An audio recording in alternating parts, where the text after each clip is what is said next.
आप सबका स्वागत है हमारे YouTube channel astro crash course में। मैं पंडित परीक्षित शर्मा। हमारा पिछला वीडियो नाड़ी ज्योतिष के बारे में था। आप लोगों ने देखा, पसंद किया, आपने काफ़ी इंक्वायरीज मेरे व्हाट्सएप पे भेजी। आप में से ज़्यादातर लोगों की ये जानने की इच्छा थी कि हमारी गणनाएं किस तरीके से होती हैं। तो आज हम बात करेंगे हमारी ज्योतिषी गणनाएं किस तरीके से की जाती हैं, हमारे घंटे मिनट किस तरीके के होते हैं, हमारा दिन या तिथि किस तरीके से काउंट करते हैं। तो आज का हमारा वीडियो इन्हीं चीज़ों पे आधारित होगा। आप देखें और अगर हमारा ये प्रयास आपको पसंद आता है तो इसको ज़्यादा से ज़्यादा शेयर करें ताकि और लोग भी इसका फ़ायदा उठा सकें। तो हम बात करते हैं सबसे पहले जिसे हम इंग्लिश, जैसे हम इंग्लिश पैथी में या वेस्टर्न पैथी में हम कहते हैं 1 घंटा, 1 hour is equal to 60 minutes या 60 मिनट। पर हमारे जो हिंदू कैलेंडर है या हिंदू हमारी गणनाएं हैं उनमें हम घंटे का इस्तेमाल नहीं करते, हम इस्तेमाल करते हैं घटी का। हमारी जो प्रारंभिक इकाई है वो घटी है जहाँ से हम गणनाएं करते हैं। वैसे उससे नीचे की भी गणना है, वो मैं अभी आपको बताता हूँ। हमारे यहाँ जो गणना होती है वो होती है घटी, जिसे आप एक तरीके से हिंदू में 1 घंटा भी कह सकते हैं, बट ये थोड़ा सा डिफरेंट है। 1 घटी इज इक्वल टू 60 पल। 60 पल पर अब चूंकि हमारा जो कल्चर जो डेवलप हो चुका है वो अब हम घंटे ही काउंट होते हैं, तो अब हम इसको इन घंटों को इसमें थोड़ा सा डिफर करके देखते हैं या कैसे ये चेंज होता है वो मैं आपको बताता हूँ। अगर हम इंग्लिश पैथी से लेते हैं 1 आवर या 1 घंटा इज इक्वल टू बराबर 2.5 घटी, 2.5 घटी। या हम दूसरे शब्दों में कहें तो 1 घटी इज इक्वल टू 24 मिनट्स। ठीक है। इसी तरीके से जब हम पूरे दिन का काउंट करेंगे तो 24 घंटे 24 आवर्स इज इक्वल टू 60 घटी, 60 घटी। तो एक दिन जो है वो पूरी 60 घटियों का होता है। यहां तक बात मुझे लगता है आपको समझ आ गई होगी। अब हम आगे बढ़ते हैं।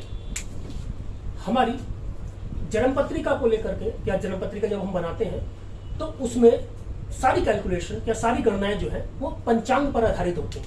पंचांग, पंचांग मीन्स पंचांग, पंचांग, पंचांग से 5 मतलब जिसमें 5 चीजें शामिल हो।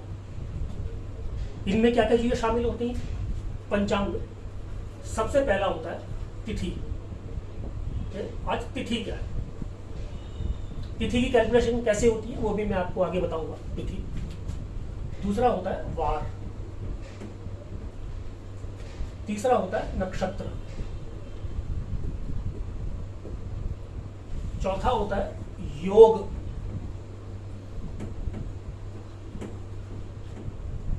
और 5वां होता है करण। और जहाँ तक मुझे लगता है नक्षत्र, वार, तिथि, इनके बारे में तो अधिकतर लोग थोड़ा जानते भी होंगे, या जो लोग ज्योतिष में रुचि रखते हैं वो तो उनको तो सब पता ही होगा कि योग क्या होता है, कर्ण क्या होता है। पर जनरली जितने लोग मतलब आज के समाज में तिथि, वार, नक्षत्र के बारे में काफ़ी लोग जानते हैं। अब ये सब चीज़ें मिलकर के पंचांग का निर्माण करती है और हमारी सारी गणनाएं जो है इसी पर आधारित होती है। अब एक तिथि की गणना या एक दिन की गणना हमारे यहाँ किस तरीके से काउंट होती है उसके बारे में जो है आगे बताता हूँ।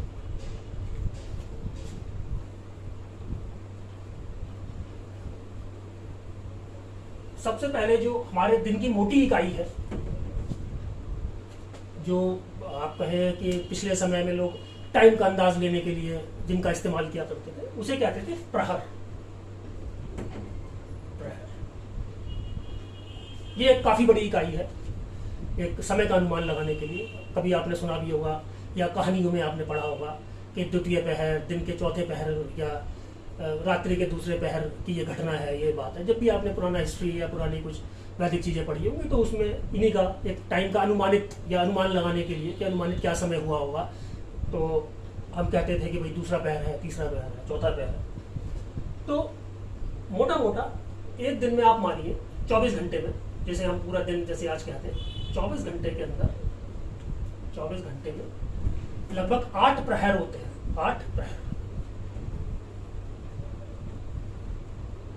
इसका क्या मतलब हुआ कि एक प्रहर में 1 प्रहर इज इक्वल टू 3 घंटा, या दूसरे शब्दों में कहें, जैसे मैंने आपको बताया था कि 1 घंटे में 2.5 घटी होती है, तो लगभग 3 घंटे में 7.5 घटी। 7.5 घटी। 7.5 घटी का एक प्रहर हुआ। ठीक। तो अगर हम दिन और रात को डिवाइड कर दें तो दिन के 4 प्रहर और रात्रि के 4 प्रहर। ये दोनों मिलकर के दिन के ये 8 प्रहर बनाते हैं। यहां तक बात क्लियर? अब हम आगे बढ़ते हैं। ये प्रहर का टाइम भी थोड़ा घट बढ़ जाता है। वो कैसे बढ़ता है वो मैं भी आपको बताता हूं। हमारे जो पूरे दिन की गणना होती है वो होती है सूर्य उदय से लेकर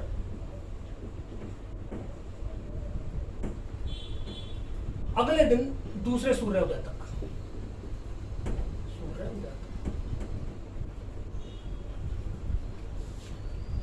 इसको अगर हम ऑलमोस्ट 24 आवर्स माने, ऐसा यूजुअली होता नहीं है। आपने देखा होगा कि सर्दियों में सूर्य जो है 6:30 बजे 7 बजे इस तरीके से निकलता है, गर्मियों में 5, सवा 5, 5:20, 25 इस तरीके से निकलता है। दिन जो है लंबे होते हैं और रातें थोड़ी छोटी होती हैं, और सर्दियों में दिन छोटे होते हैं और रातें लंबी होती हैं। ये सब आप लोगों को सब पता ही है, सब जानते ही हैं। तो सूर्योदय से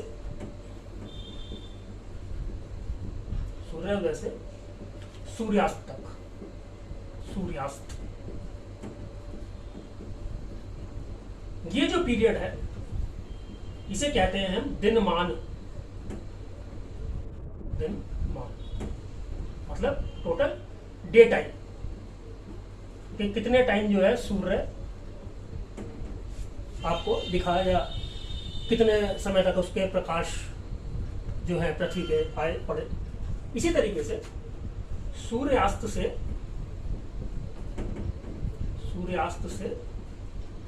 अगले दिन सूर्योदय तक,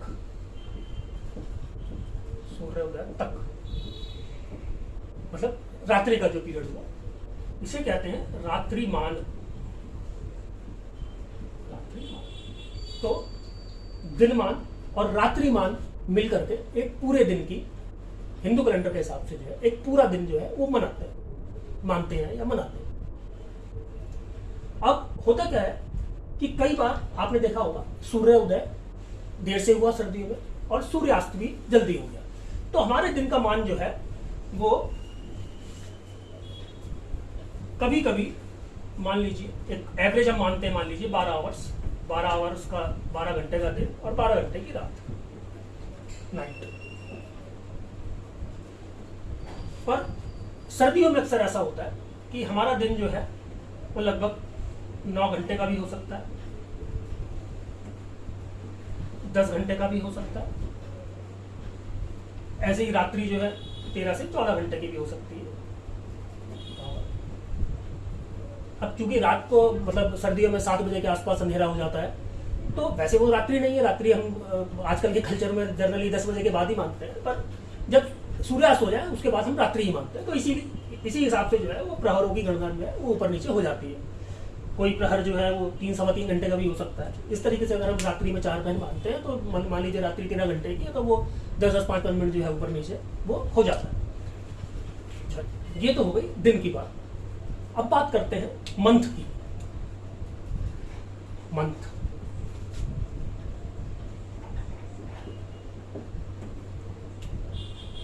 जनरली इंग्लिश कैलेंडर्स में 30 या 31 दिन का महीना हम मानते हैं,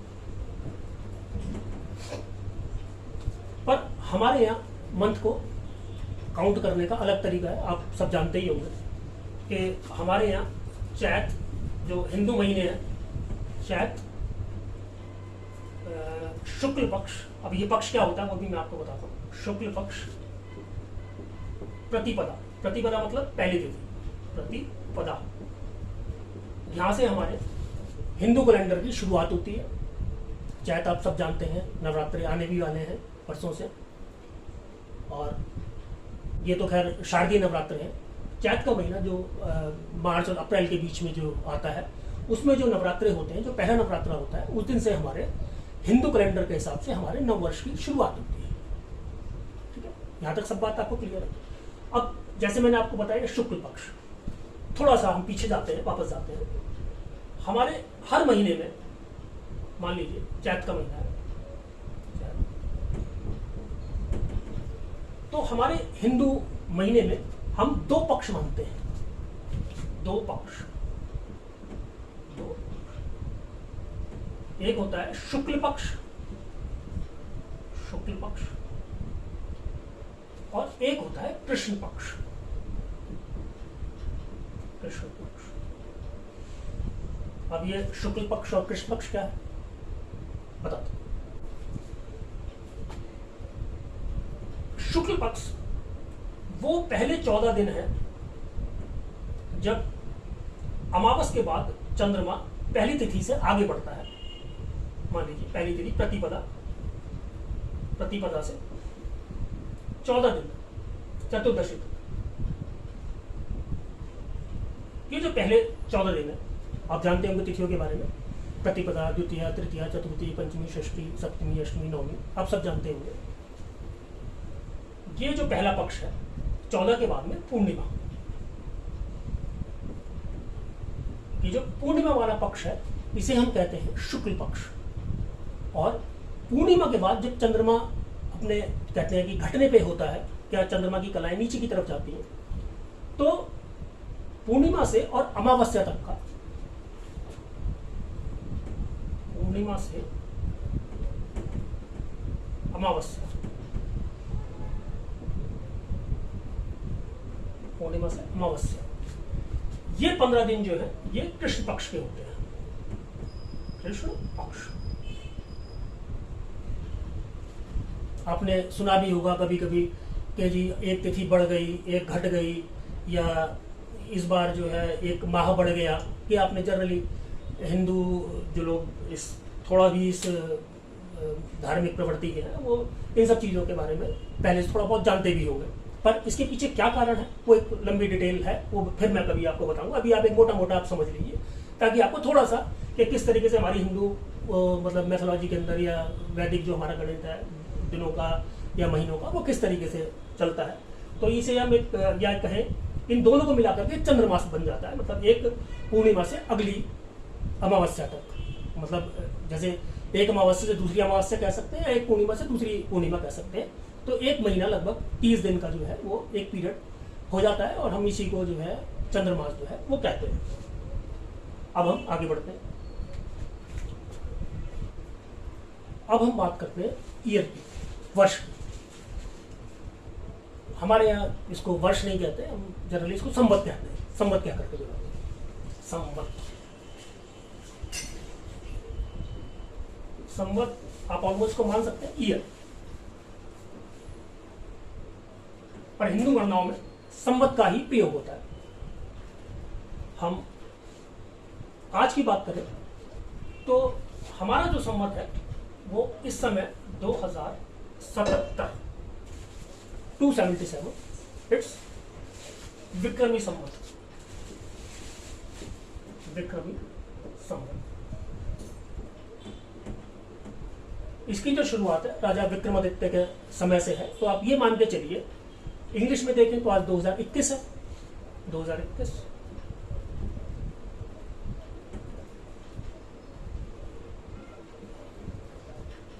तो आप मान के चलिए कि हमारे जो वैदिक जो गणनाएं हैं या हमारे जो कैलेंडर्स हैं वो आज भी जो है इंग्लिश कैलेंडर्स से कहीं आगे है।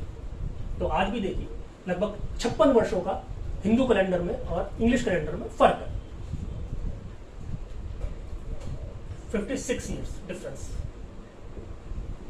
और आपने जैसे देखा कि दिन में 24 घंटे होते हैं और हमारे यहाँ कैलकुलेशन 60 घंटी होती है। तो आप देखिए कि हमारी कैलकुलेशन कितनी शॉर्ट, मतलब कितनी और सूक्ष्म हमारी गणनाएं है। इसी तरीके से हमारा फलित भी इतना ही स्ट्रांग है। जब गणनाएं जितनी माइन्यूट होती हैं और प्रिडिक्शंस उतनी ही ज़्यादा सटीक, और जब आप देखेंगे आगे कि किस तरीके से ये घटी पल या और छोटी गणनाएं जो है किस तरीके से हमारे प्रिडिक्शंस में काम आती हैं, उस बारे में आपको आगे बताता हूँ। अच्छा, एक चीज़ और, जैसे मैंने आपको भी बताया कि चैत शुक्ल पक्ष प्रतिपदा से हमारे नववर्ष की शुरुआत होती है, शुक्ल प्रतिपदा। परंतु जो हमारा व्यवसायी वर्ग है, जो व्यवसायी वर्ग है वो दिवाली से है। दिवाली से जो है नए संवत्सर की शुरुआत करते हैं। अपने बही खाते जो है वो दिवाली को बदलते हैं, या यूं कहें कि नए बही खाते जो है वो दिवाली से स्टार्ट करते हैं।